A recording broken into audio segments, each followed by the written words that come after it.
Valendo. Bora aqui falar craquete. Bom, a minha pergunta é ali para o pai Davi, de todos, pai de todos. Como eu cresci no meio evangélico, vem uma geração de músicos, né? E eu, particularmente, não tive a oportunidade de ministrar com família, né? Como que é para tu ministrar com família, genro, filha, filho, e faz parte da família também ali, que eu sei que muito tempo juntos, Amigo, né? amigo. A gente Eu está gostaria de tentando negociar saber isso. se há uma afinidade, se há muitas brigas, assim, né? Como que seria isso? Muitas brigas. Na verdade, assim, eu também não fiz um planejamento que eles estariam ministrando comigo. Na verdade, todo pai sonha o que é melhor para o filho, né? Mas eu não imaginava, por exemplo, quando a Rebeca veio falar comigo sobre fazer a faculdade de música, eu até me assustei, porque eu, na verdade, queria que ela fizesse outra faculdade, porque músico não dá muito dinheiro, né? E ela tinha uma convicção, né? Mas é isso que ela quis, é o que estava no coração dela. Ela me chamou para uma conversa até dentro do carro. Foi muito bom essa conversa. E mesmo que os meninos eles cresceram numa atmosfera de ambiente de adoração, a Jéssica, a minha esposa, ela sempre foi uma pessoa que envolvê-los em congressos. Nossos congressos eles iam, quando pequenos, a Rebeca dançava, o Caleb ficava desenhando, e ela dançando e Caleb desenhando coisas relacionadas àquele momento da presença. Muitas vezes o desenho era sobre os anjos, muitas vezes a Rebeca dançava do lado. Às vezes eles cansavam, deitavam ali no colchonete ali no altar. E a Jéssica nunca foi uma pessoa de não vamos. Ela sempre levava colchão, levava tudo para eles estarem experimentando essa presença. Eu creio que por conta disso, tanto nas conferências como em casa, que talvez eles falam até melhor sobre isso, foi o que gerou essa atmosfera de eles estarem envolvidos no ministério. E para mim, pessoalmente, como pai, eu me sinto muito assim feliz e realizado, porque todo pai quer também ver o seu filho caminhando naquilo que o Senhor tem de melhor para eles. Profissionalmente, a gente pensava que ia rolar uma outra coisa, mas eu estou muito feliz pelo fato deles estarem contribuindo no reino com o aspecto profissional que eles têm, né? Eles são bem profissionais no que fazem, tanto a Rebeca como o Caleb. O Caleb trabalha no estúdio conosco lá, nós temos um estúdio, ele é o nosso produtor e técnico de gravação. Então, assim, eu me sinto realizado profissionalmente e ministerialmente, e como pai, ver a família envolvida. E eles vão falar assim o que eles sentem, mas eu sinto que muita realização, prazer, orgulho de ver meus filhos caminhando na trilha do Espírito Santo na vida deles. Vocês querem falar alguma coisa aí? A Rebeca é boa de falar, o Caleb é bom de falar. Assim, é muito bom, né, estar junto. O lado bom é que está em casa, né? Qualquer problema, briga ali mesmo, já se resolve ali mesmo, tá? Assim, é que nem ele falou, né? O meu pai mesmo, ele nunca ficou em cima da gente. Não, vocês vão tocar, vocês vão aprender um instrumento. Não, não. Ele sempre foi muito aberto, assim, não, você faz o que você quiser, você trabalha o que você quiser. Só que aquele lance de influência, né? Você vê o seu pai fazendo, vê o seu pai fazendo todo dia, viajando. Você vai acabando tomando aquele gosto para a música, gosto da administração, da adoração em si. E é meio que automático. Aí você acaba indo, né? Eu fui um pouquinho depois da Rebeca, a Rebeca começou a ministrar antes com ele. Aí depois eu comecei a ministrar, aí foi juntando, foi formando a banda. Aí foi uma questão de influência. Mas, assim, é muito bom estar junto e é um nível de intimidade que é muito difícil você ter se fosse uma banda normal, assim, paga, né? É algo que tá na família, você já tem uma intimidade que já vem de casa, então é algo muito legal, assim, estar junto. E, no mais, é isso mesmo. Ele falou que é uma banda paga, apesar de que a gente, todo o recurso que entra, a gente divide com a nossa família. E aquele quis dizer que tem muitas bandas contratadas para tocar com uma pessoa que ministra e dá muito problema. E aqui a gente resolve mesmo em casa, né? A Rebeca, eu acho que vai falar aqui. O Matheus depois fala também, quem vem depois. O que eu acho interessante que ele estava falando, né? Que o pai nunca forçou a gente a fazer nada disso. E é verdade. é muito verdade. E mais uma coisa que eu acho muito legal, que ele proporcionou e minha mãe proporcionaram um ambiente de adoração tão intenso na nossa casa, no dia a dia mesmo, né? Coisa de estar lavando louça e a gente colocar, e o meu pai começar a tocar e a gente começar a parar tudo e começava a adorar e gerava aquele ambiente de adoração. E muitas vezes a minha mãe dobrada no chão lá na sala e chorando e adorando. Quantas vezes isso não foi rotina na nossa casa? Isso não foi algo realmente que acontecia muito naturalmente. E ele nunca forçou, nunca falou, não, você tem que fazer isso, você tem que fazer aquilo, né?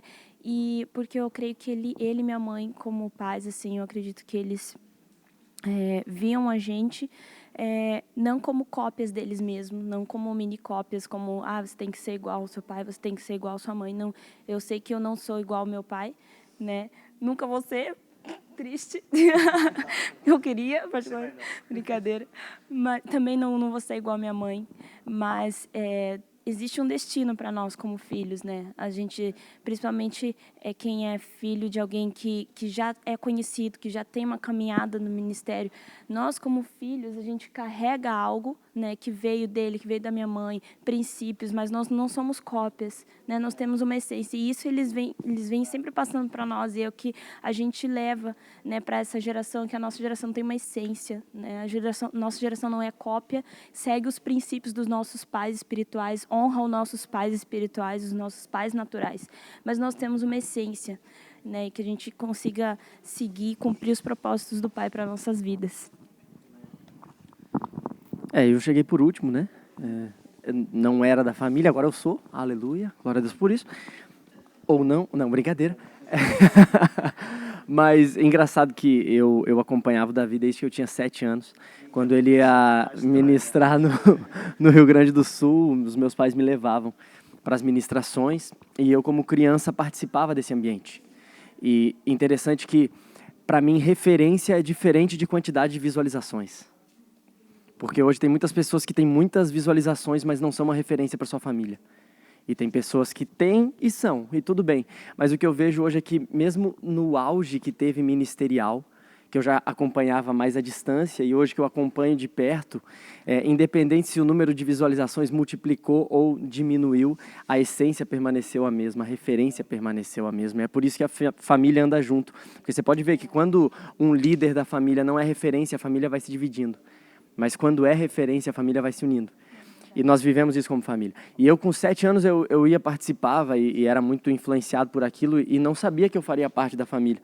Até que um dia eu fui numa escola em Londrina. E quando eu cheguei na escola, ela estava ministrando com outra equipe. Ele não estava. Peguei um momento bom. Ele não estava para proteger. Aí eu cheguei. Aproveitou um momento de agilidade. Aí eu cheguei. E quando eu cheguei, eu vi ela ministrando. E eu não sabia que ela era filha dele, não sabia que ele tinha filho, não sabia nada disso. Eu cheguei e ela estava lá ministrando. E eu falei pro meu amigo, cara, eu vou casar com essa menina aí. Assim, do nada. Falei, eu vou casar com essa menina aí. E com 7 anos, quando eu ia nas ministrações, eu sonhava um dia tocar bateria pro Davi Silva. E então eu entendi algo, cara, não importa o quanto a gente tente dar o nosso jeito, mas se a gente está no propósito de Deus, é Ele que faz. Porque eu não tive que correr atrás, não tive que fazer nada, Deus fez. E hoje a gente, como família, a gente pode dizer uma coisa que a gente tem pregado, vem e vê o que Deus está fazendo na nossa casa.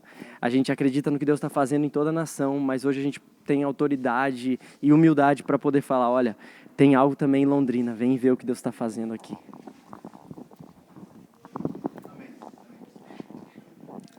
Olá, pessoal. Eu sou a Eli Freitas.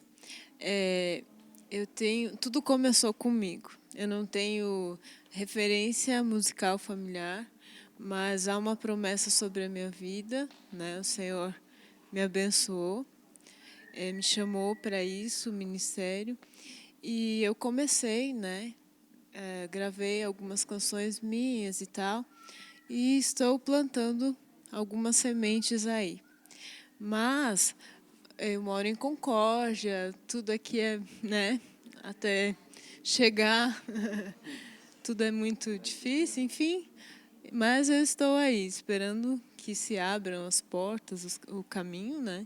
E o que eu desejo, peço para vocês, é que vocês me aconselhem, né? eu gostaria de ouvir. E você já entendi algumas coisas, né? Já estou ouvindo a voz do Senhor, mas gostaria de ouvir de vocês. Amém. Ninguém quer falar? Sério? Bom, eu venho de uma cidade também muito... Para chegar as coisas lá, eu acho que é até pior de chegar em Concórdia, que é Cabo de Santo Agostinho, que é, ninguém sabe, só sabe por causa da praia de Porto Galinhas, que é famosa.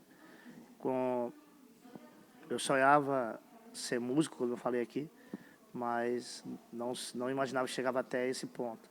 Como Deus é especialista em fazer muito mais do que nós pensamos, pedimos ou que cremos, a questão é você viver o teu propósito, o teu destino com alegria, mesmo que ainda não esteja conhecido, mas Ele sabe quem é você.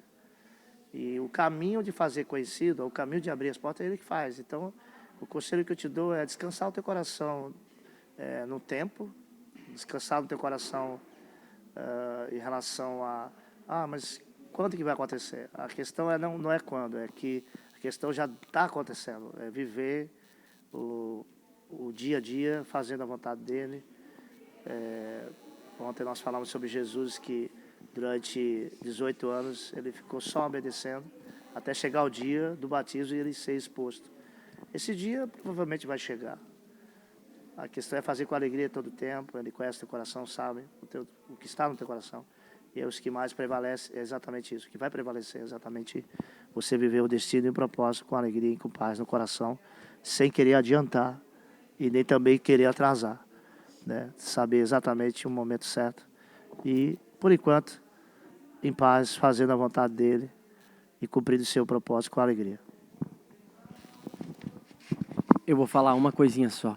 Você sabe que algo que Deus está falando comigo nesse tempo é a diferença, tem falado comigo com a Rebeca, a gente tem gerado isso juntos, que a diferença entre você estar plantado e enterrado. Porque quando você pega uma semente, bota uma terra, abre um buraco, coloca a semente aqui. E aqui você abre um buraco e coloca uma sacola de lixo. Você fecha os dois buracos e coloca adubo por cima. Você vai ver que, olhando para os dois, por cima é a mesma coisa. Por cima, o que os outros estão vendo é a mesma coisa. Mas por dentro, por baixo, um está gerando vida e o outro está gerando morte.